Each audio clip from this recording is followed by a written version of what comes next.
So today, my topic is police brutality. I'm sorry, it's a little hard to read.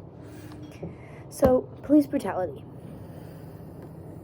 Here's the timeline. We're going to start with the problem, move into the historical lens, go into the research question, followed by the political lens, then examples and statistics, the stimulus pack, and the solution.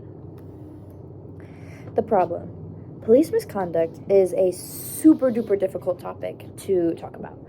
Nowadays, first off, police brutality is awful, and it should not be committed. It shouldn't be enacted upon. It's terrible. Second of all, many people see this as a topic that they can use to victimize themselves, and they are blind to both sides of the story. They only see the side they want to see, which makes it super hard for us to have both civil and unheated conversations about this. History. So, history is a big part of this. In our school books, we are taught that the civil rights movement was amazing and that it brought our country to peace, but the history books don't cover the police brutality that took place during the civil rights movement in the 1950s. One major example is the Edmund Pettus Bridge, which was also in the Stimpak, a painting by Jacob Lawrence called Confrontation on the Bridge. It was led by Congressman John Lewis to protest the Plessy versus Ferguson case from Selma, Alabama to Montgomery, Alabama.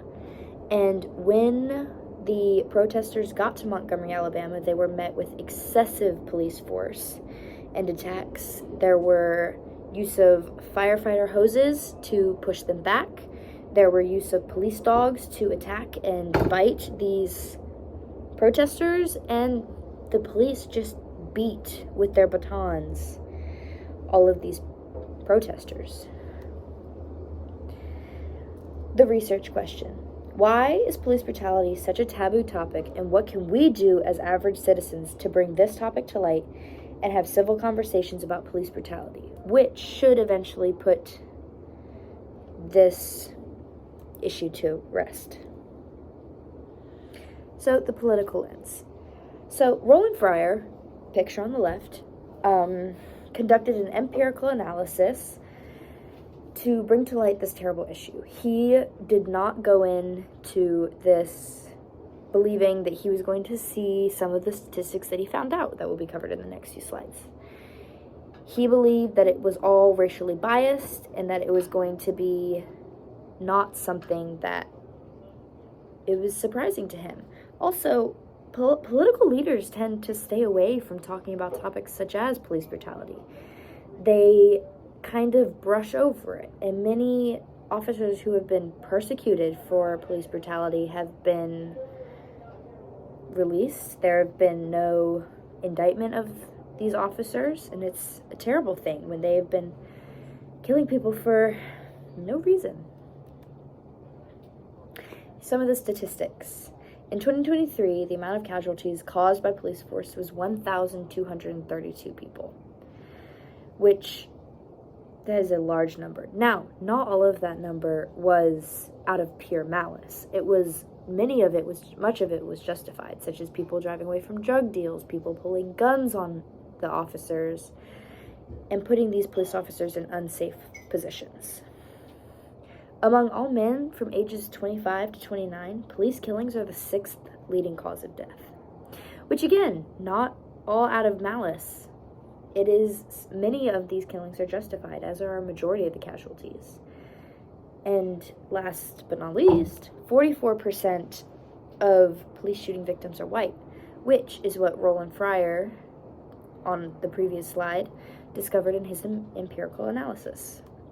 So examples. We have Rodney King. He was beaten and tased in California after a high-speed car chase, but when he eventually pulled over, while yes, what he did was wrong, the police beat him half to death. He was immediately rushed to the ER when forces who were not compromised arrived and nearly died in the hospital. George Floyd had bought a pack of cigarettes where the store clerk said that they believed he used a counterfeit bill to purchase. There was never any evidence, and they later found out that he did not use a counterfeit bill. The police came and forcibly removed Floyd from the car that he was in, and they kneeled on his neck for 9 minutes after he had told them that he couldn't breathe. Vincent Truitt was a teenager in Georgia who was riding in what the police believed to be a stolen car. When he got out of the car, he began to run away and was shot in the back by officers. His last words were, "Why did you shoot me?" Zachary Hammond.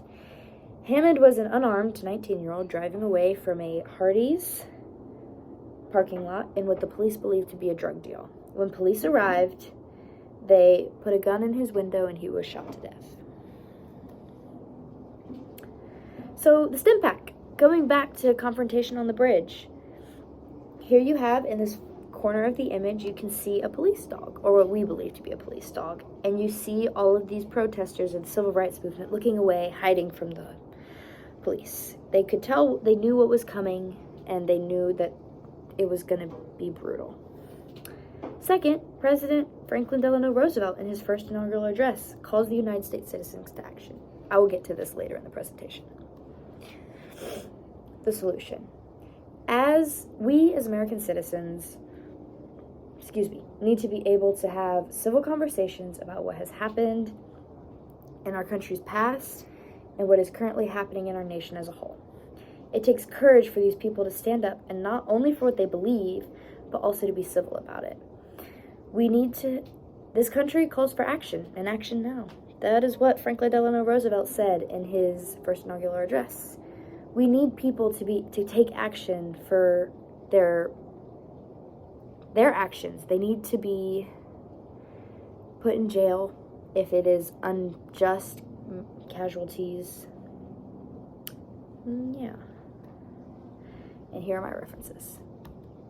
Two references.